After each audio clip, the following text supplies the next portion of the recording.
അങ്ങനെ രാത്രിയത്തെ പരിപാടിയെല്ലാം കഴിഞ്ഞ് ഉറങ്ങി എണീച്ച് രാവിലെയായി. Good morning guys. നമ്മൾ ഇന്ന് വയനാടിനോട് ടാറ്റ ബൈ ബൈ പറഞ്ഞ് പോകുന്നതാണ്. ചെറിയൊരു വിഷമമുണ്ട്, 2-3 ദിവസം കൂടെ വേണമായിരുന്നു ട്രിപ്പ്.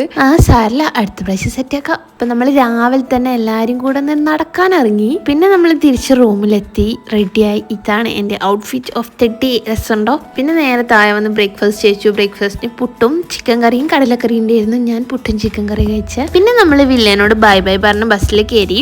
നമ്മൾ ഫസ്റ്റ് വന്നത് ഈ ഒരു വ്യൂ പോയിന്റിലേക്ക്. അവിടെ നമ്മൾ കുറച്ച് ഫോട്ടോസ് എല്ലാം എടുത്ത് പിന്നെ നമ്മൾ ഫസ്റ്റ് ഡെസ്റ്റിനേഷനിലെത്തി. ട്രൈബൽ വില്ലേജ് ഇല്ലേ, എന്നൂര്, അവിടെയായിരുന്നു നമ്മൾ ഇന്നത്തെ ഫസ്റ്റ് ഡെസ്റ്റിനേഷൻ. നമ്മൾ വരുമ്പോൾ ഓൺലൈനിൽ ടിക്കറ്റ് ഒന്നും ബുക്ക് ചെയ്തിട്ടില്ലായിരുന്നു. അപ്പോൾ ടിക്കറ്റ് കിട്ടി കുറച്ച് സമയം അവിടെ വെയിറ്റ് ചെയ്യേണ്ടി വന്ന്. നമ്മൾ മേലോട്ടേക്ക് ജീപ്പിലാണ് വരിക. നമ്മളവിടെ എത്തുമ്പോൾ ചെറിയൊരു ചാറ്റൽ മഴ ഉണ്ടായിരുന്നു. അങ്ങനെ മഴയും കൊണ്ടിട്ടാണ് നമ്മൾ മേലോട്ടേക്ക് നടന്നത്. എവിടെ നോക്കിയാലും നല്ല വ്യൂ ആയിരുന്നു, സൂപ്പർ വ്യൂ ആയിരുന്നു. പിന്നെ ഇതുപോലെ പ്ലേ ഏരിയാസ് ഉണ്ടായിരുന്നു കുട്ടികൾക്ക് കളിക്കാൻ വേണ്ടിയിട്ട്. ഞാൻ എല്ലാത്തിലും കയറി, ഞാനും കയറി, എൻ്റെ കൂടെ അമ്മയും കയറി.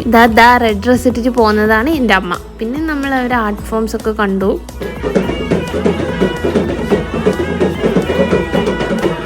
ഇതുപോലെ കുറേ ഹെറിറ്റേജസ് അവിടെ ഉണ്ടായിരുന്നു. അവരെ ഫാമിങ്ങിൻ്റെ, പിന്നെ ഓർണമെൻറ്റ്സിൻ്റെ, ഇൻസ്ട്രുമെൻറ്റ്സിൻ്റെ, അങ്ങനെ കുറേ ഹെറിറ്റേജസ് അവിടെ ഉണ്ടായിരുന്നു. എല്ലാത്തിൻ്റെയും വീഡിയോ ഞാൻ എടുത്തിട്ടില്ല, കാരണം എല്ലാം കൂടെ ഇതിൽ ഇൻക്ലൂഡ് ചെയ്യാൻ പറ്റില്ല. ഷോർട്സിൽ 3 മിനിറ്റിലെ ഷോർട്സ് ഉള്ളൂ. പിന്നെ ഇതുപോലെ മൺചട്ടിയൊക്കെ അവരുണ്ടാക്കുന്നതൊക്കെ കാണിച്ചു തന്നു. പിന്നെ നമ്മൾ നെക്സ്റ്റ് പോയത് ഹണി മ്യൂസിയത്തിലേക്കാണ്. അവിടെ നമുക്ക് അവർ ഹണി പ്യൂരിഫൈ ചെയ്യുന്ന മിഷനറീസും എങ്ങനെയാണ് പ്യൂരിഫൈ ചെയ്യുന്നതെന്നൊക്കെ പറഞ്ഞു തന്നു. അത് കഴിഞ്ഞിട്ട് നമുക്ക് ഇതുപോലെ ഒരു എൻട്രൻസ് ഉണ്ട്. അതിൻ്റെ ഉള്ളിലേക്ക് കുറച്ച് നടക്കാനുണ്ട്. അത് കഴിഞ്ഞാൽ പിന്നെ നിങ്ങൾക്ക് ഭയങ്കര വെരി എക്സ്റ്റെൻസീവ് ആയിട്ടുള്ള ഒരു ഷോപ്പിംഗ് ഏരിയ തന്നെ അവിടെ ഉണ്ട്. നമുക്ക് പുറത്തുനിന്ന് നോക്കുമ്പോൾ ഇങ്ങനെ ഒരു സംഭവം അതിൻ്റെ ഉള്ളിലുണ്ട് നമുക്ക് തോന്നില്ല. നല്ല രസമായിരുന്നു ഫുള്ള് ചുറ്റി കാണാൻ വേണ്ടിയിട്ട്. എല്ലാവരും ഓരോരോ സാധനങ്ങളൊക്കെ ഷോപ്പ് ചെയ്യുന്നുണ്ടായിരുന്നു. നമ്മൾ കാര്യമായിട്ടൊന്നും അവിടെ നിന്ന് വാങ്ങിയിട്ടില്ല. ഭയങ്കര അഫോർഡബിൾ എന്ന് പറയാനുമില്ല, എന്നാലും ഭയങ്കര കോസ്റ്റ്ലി ആണെന്ന് പറയാനുമില്ല. നമ്മളെല്ലാം ചുറ്റിക്കണ്ട് പുറത്തിറങ്ങി. പുറത്ത് അത്യാവശ്യം നല്ല വ്യൂ എല്ലാം ഉണ്ടായിരുന്നു. പിന്നെ അപ്പുറത്ത് ഒരു സൂ ഉണ്ട്. അപ്പോൾ ഇതിൻ്റെ മേലെ ഒരു വ്യൂ പോയിന്റ് പോലത്തെ സംഭവം ഉണ്ട്. അതിൻ്റെ മേലെ കയറി കഴിഞ്ഞാൽ നമുക്ക് ആ സൂ ഒക്കെ ഫുള്ളായിട്ട് കാണാൻ പറ്റും. ഫുള്ളൊന്നുമില്ല, എന്നാലും ചെറിയൊരു പോർഷനെല്ലാം കാണാൻ പറ്റും. പിന്നെ നമ്മൾ നേരെ പോയത് പൂക്കോട് തടാകത്തിലേക്കാണ്. അവിടെ നല്ല തിരക്കനും, നല്ല തിരക്കെന്ന് വെച്ചാൽ നല്ല തിരക്കനും. ബോട്ടിങ്ങിനായാലും അവിടെ